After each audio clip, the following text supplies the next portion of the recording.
Let's say you want to send out an HTML email and decide to code up your HTML like normal, complete with fancy CSS floats and positioning. And when you check it through the web browser, it looks great.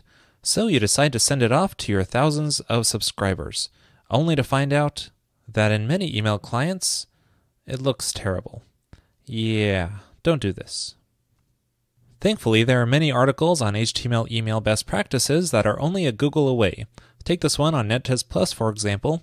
One important point that it brings up is to use tables for your layout instead of CSS. So that means you'll have to say goodbye to your beautiful divs because it's time to switch to tables. There we go. It's not nearly as pretty, but it will get the job done. Another important point is to use inline styles, because many web clients will strip out whatever is inside of the head tag. So this means whatever CSS you do end up using, make sure to move it out of the style tag and into the HTML itself so it's directly in line. Now this can be a headache to do and maintain. Thankfully, there are some tools that help out with this. MailChimp provides a web app where you can just paste in whatever HTML code with a styling and then choose Convert It, and it will move all the CSS in line here directly into the HTML. Now, if you're sending HTML email from Rails, there are some tools to help do this automatically. One is a gem called Premailer Rails 3, and this uses the Premailer gem. Another gem that will do this is Roadie, which is a fork of the MailStyle gem. Now, both Roadie and Premailer are very simple to set up, but let me show you how in a new Rails app. So I'll create a new Rails app from scratch here. I'll just call it MailIt, and then go into there, and then generate a new mailer. I'll call it Newsletter Mailer, and I'll give it an email called Weekly.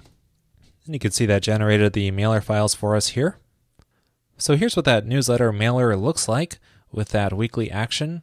And I'll make some adjustments here so that I can assign the email address by just passing it through here as an argument. And I'll set the subject as well here to say Railscasts Weekly.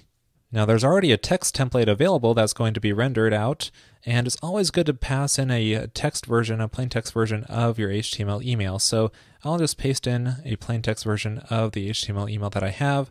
We also want to make an HTML version, so it will be called weekly.html.erb. And so I'll just paste in this HTML into here. And notice I'm doing this styling through a style tag in the head here, which is all going to be moved inline automatically by either Premailer or Roadie. And I can also have the option of doing an external style sheet if I want with a normal style sheet link tag, and that will automatically be moved inline as well. So for this to happen, we have to add either of those gems to the gem file here. I'll just append it to the bottom. So for Premailer, you could call it Premailer Rails 3. And if you want to use this gem, what you should do is also add either Nokogiri or Apricot into here as well, because it uses either one of those solutions. I've had more success with Apricot for Premailer. But here in this episode, I'm just going to be using the Roadie gem here. And finally, in order to test this out in the development environment, I need to configure some mail settings in the development config file here. I'll just paste in some code for doing this. I'm setting several things here, such as the default URL option. I'm setting it to my domain.